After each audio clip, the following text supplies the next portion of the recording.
जो इंसान पुण्य करता है उसे भगवान परेशानी में क्यों डालते हैं।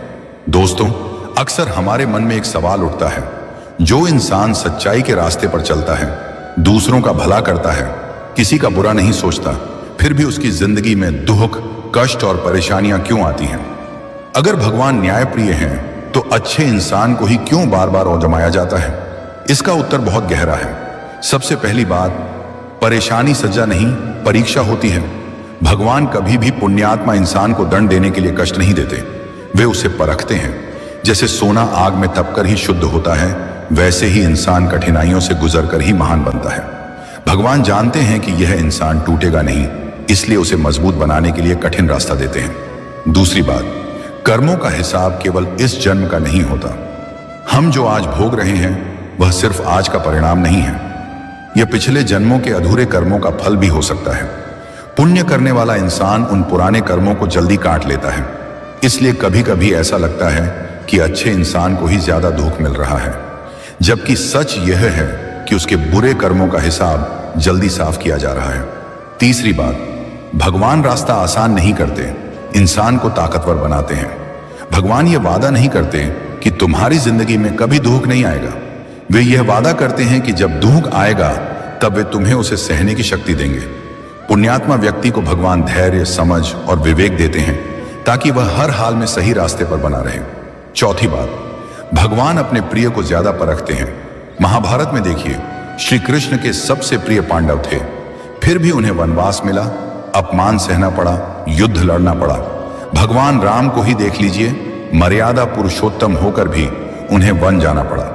इसका मतलब यह नहीं कि भगवान उनसे नाराज थे, बल्कि वे उन्हें आदर्श बनाना चाहते थे। पांचवी बात, दुख इंसान को अहंकार से बचाता है। अगर पुण्य करने वाले इंसान की जिंदगी हमेशा सुख में रहे तो उसके अंदर भी घमंड आ सकता है।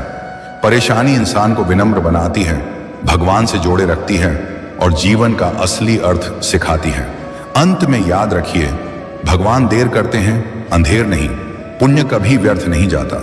जो इंसान अच्छे कर्म करता है उसका फल उसे जरूर मिलता है, कभी इस रूप में कि उसका दुख कम हो जाता है, कभी इस रूप में कि उसकी आत्मा मजबूत हो जाती है, और कभी इस रूप में कि भगवान खुद उसका सहारा बन जाते हैं। इसलिए अगर आप सही हैं, सच्चे हैं और फिर भी परेशानियों में हैं, तो समझ लीजिए भगवान आपको गिराने नहीं, ऊंचा उठाने की तैयारी कर रहे हैं, मजबूत बनाने के लिए कठिन रास्ता देते हैं। दूसरी बात, कर्मों का हिसाब केवल इस जन्म का नहीं होता।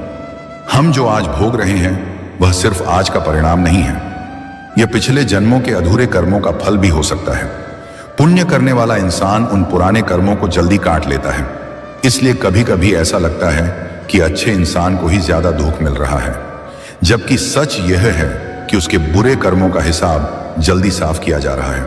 तीसरी बात, भगवान रास्ता आसान नहीं करते, इंसान को ताकतवर बनाते हैं। भगवान ये वादा नहीं करते कि तुम्हारी जिंदगी में कभी दुख नहीं आएगा। वे यह वादा करते हैं कि जब दुख आएगा तब वे तुम्हें उसे सहने की शक्ति देंगे। पुण्यात्मा व्यक्ति को भगवान धैर्य, समझ और विवेक देते हैं ताकि वह हर हाल में सही रास्ते पर बना रहे।